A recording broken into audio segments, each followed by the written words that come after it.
الحمد للہ رب العالمین والصلاة والسلام علی سید الانبیاء والمرسلین اما بعد فاعوذ باللہ من الشیطان الرجیم بسم اللہ الرحمن الرحیم یا رب لک الحمد کما ینبغی لجلال وجہک وعظیم سلطانک رب اشرح لی صدری ویسر لی امری واحلل عقدۃ من لسانی یفقہوا قولی رب زدنی علما۔ السلام علیکم ورحمۃ اللہ وبرکاتہ۔ پارہ نمبر 27 سورۃ الحدید، اردو ترجمہ اور تفسیر۔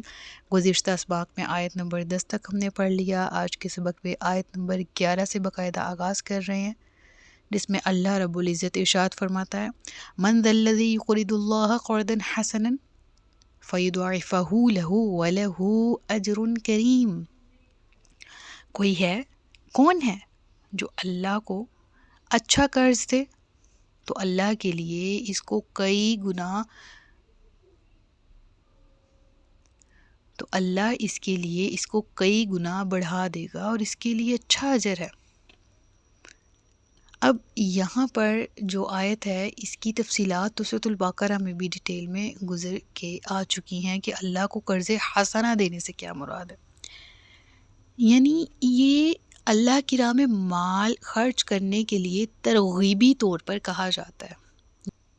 اب اس مثال کو سمجھنے کے لیے نا، اس بات کی گہرائی کو سمجھنے کے لیے ایک چیز اپنے ذہن میں لائیں کہ جس سے قرض لیا جاتا ہے نا، جو قرض دار ہوتا ہے نا، اس پر لازم ہوتا ہے کہ وہ اس قرض کو واپس کر دے، ٹھیک ہے۔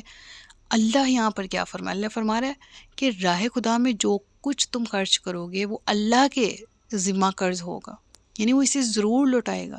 اور یہاں پر جو نقطہ غور طلب ہے وہ یہ ہے کہ اللہ تبارک و تعالیٰ کو یہاں پر مطلقاً قرض دینے کی ترغیب نہیں دلائی گئی، بلکہ قرض حسنہ دینے کی ترغیب دلائی گئی۔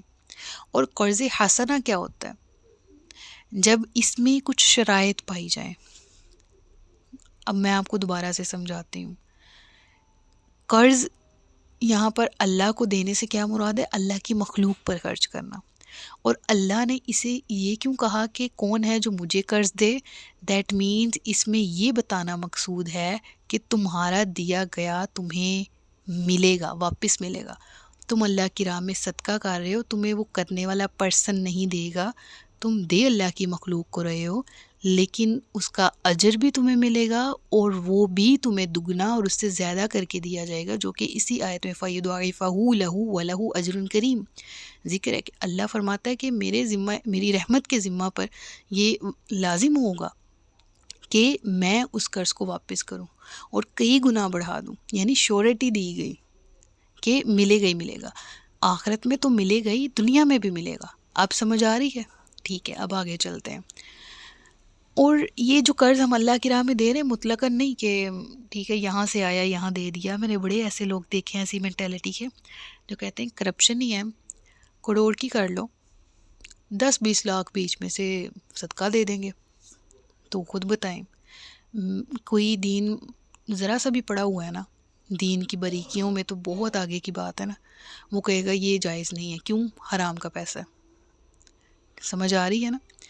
اسی طرح سے اللہ کی راہ میں جو دینا ہے نا، اللہ فرماتا ہے ایسے نہیں کہ اٹھا دیا، دیکھا نہیں کہاں سے لیا ہے، کن سورسز سے کمایا ہے، کن سورسز سے ارنڈ کیا ہے، یا کیا چیز ہے جو صدقہ کی جا رہی ہے وہ حلال اور جائز بھی، بس اٹھایا دے دیا اور کہا جی اللہ اجر دے گا۔ نہیں، قرض حسنہ چیز دو، اچھی دو۔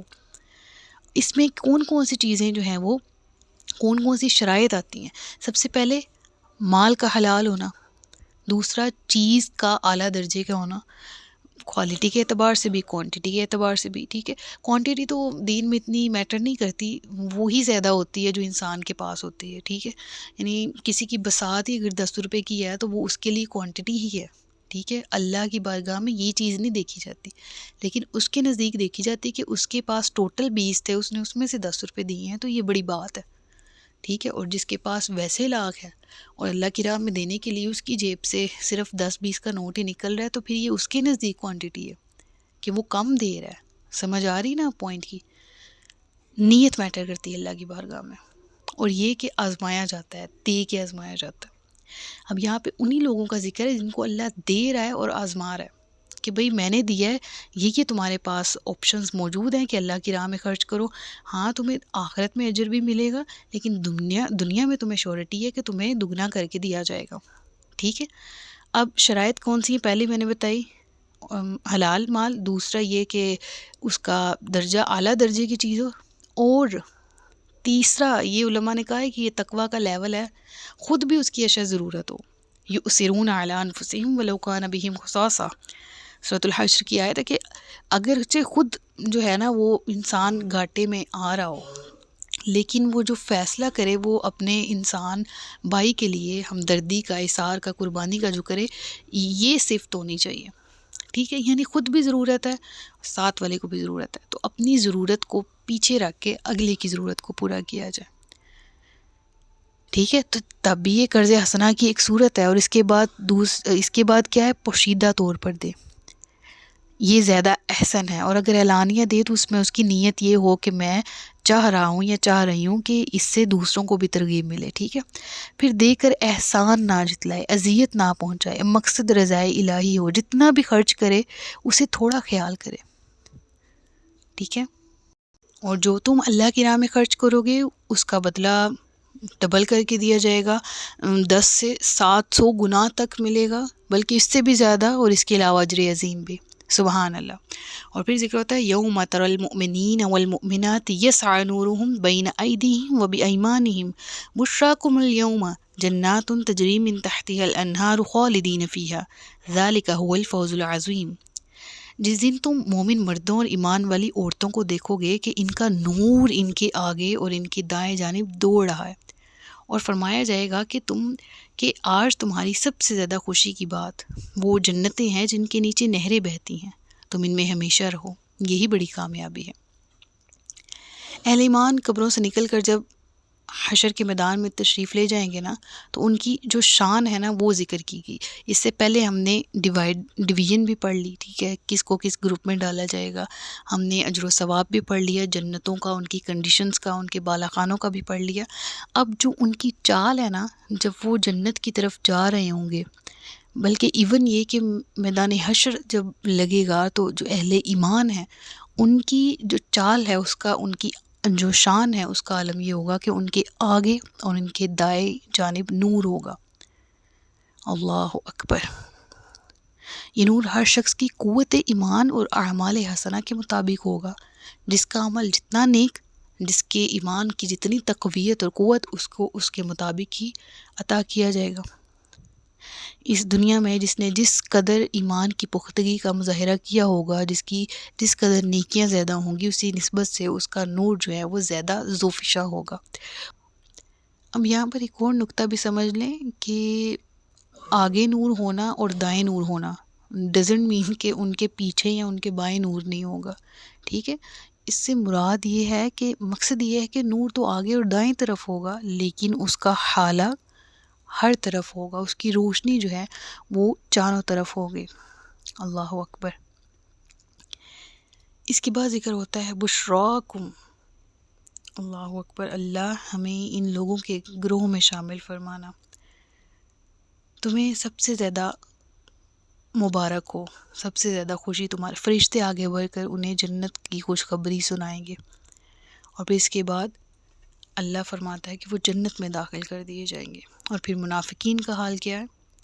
یوم یقول المنافقون والمنافقات للذین آمنوا، اور آمنو کے ساتھ اگر جوڑیں تو آمنن ضرورنا ہو جائے گا، ورنہ ان ضرورنا ہے. ٹھیک ہے، نقتبس من نورکم.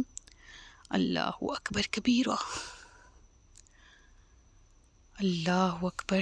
رونگٹے کھڑے ہو رہے ہیں. جس دن منافق مرد اور منافق عورتیں مسلمانوں سے کہیں گے کہ ہم پر نظر کر دو، ہم تمہارے نور میں سے کچھ روشنی حاصل کر لیں. قیل ارجعوا وراءکم فالتمسوا نورا. کہا جائے گا تم اپنے پیچھے لوٹ جاؤ تو وہاں ڈھونڈو نور.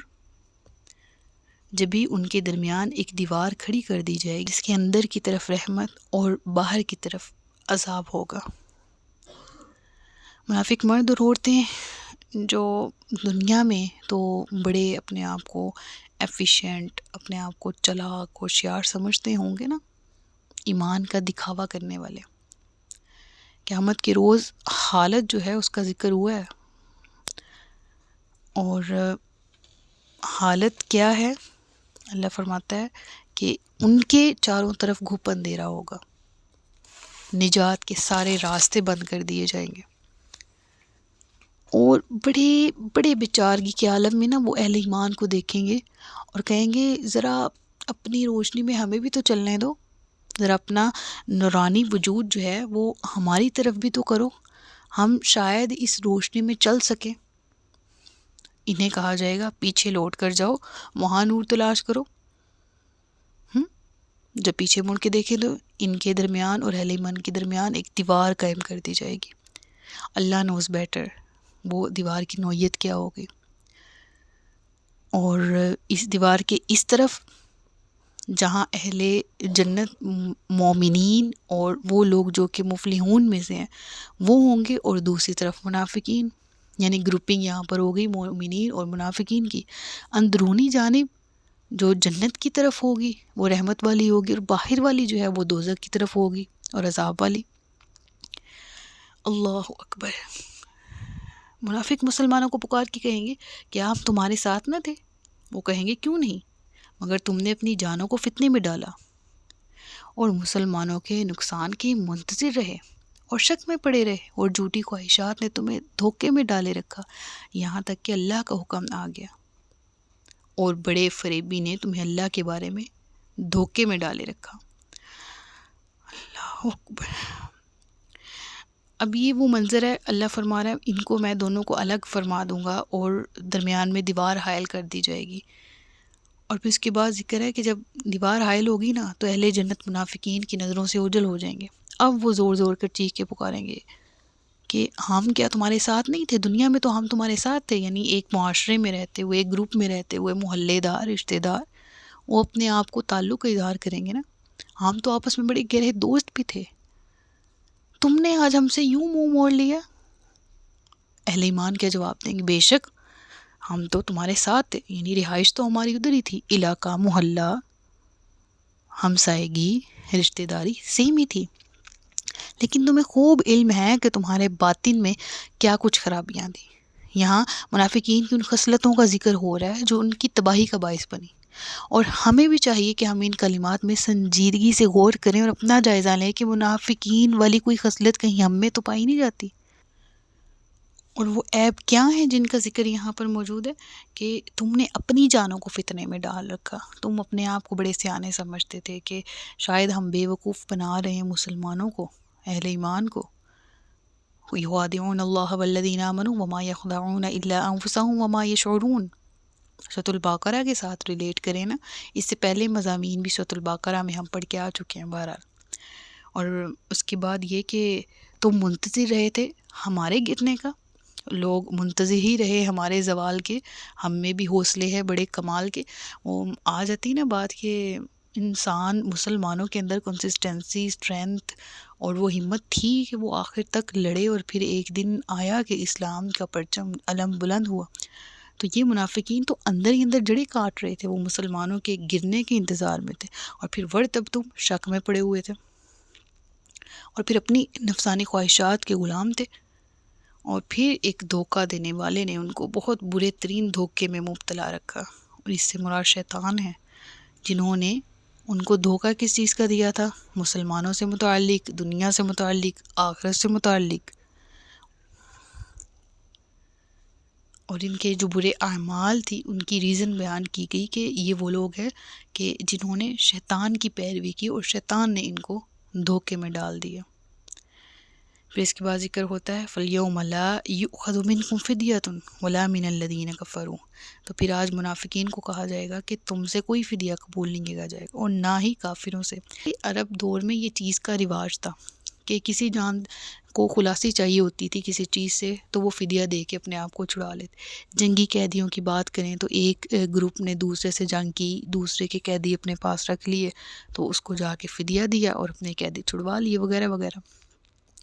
تو اب اس دور میں جب وہ لوگ دے گوٹ نو اباؤٹ ایوری تھنگ جو کہ سوسائٹی میں اس وقت ہو رہا تھا، انہی کی زبان میں بات کی گئی کہ اس دن پھر تم فدیہ بھی اول تو وہ دینے پر قادر ہی نہیں ہوں گے، یعنی کس چیز کے مالک ہوں گے؟ منافقین یا کافر کسی چیز کے مالک نہیں، وہ اللہ کو کیا پیش کریں گے کہ جی یہ لے لیں اور ہمیں چھوڑ دیں، لیکن پھر بات کہے گی سمجھانے کے لیے کہ جب جان چھڑانے کے لیے فدیہ دیں گے یہ لوگ تو ان سے فدیہ یہ کافروں قبول ہی نہیں کیا جائے گا۔ اللہ اکبر، تمہارا ٹھکانہ آگ ہے اور آگ ہی تمہاری ساتھی ہے، اور کیا ہی برا ٹھکانہ ہے۔ صدق اللہ العلی العظیم و صدق رسولہ النبی الکریم۔ سچ فرمایا اللہ نے جو عصمت والا ہے۔ اس کے آگے رکوع کنٹینیوڈ ہے، انشاءاللہ عز و جل نیکسٹ اسباق میں پڑھیں گے۔ اپنا بہت سا خیال رکھیے گا، مجھے دعاؤں میں یاد رکھیے گا۔ تاجدار ختم نبوت زندہ باد، پاکستان پائندہ باد۔ السلام علیکم ورحمۃ اللہ وبرکاتہ۔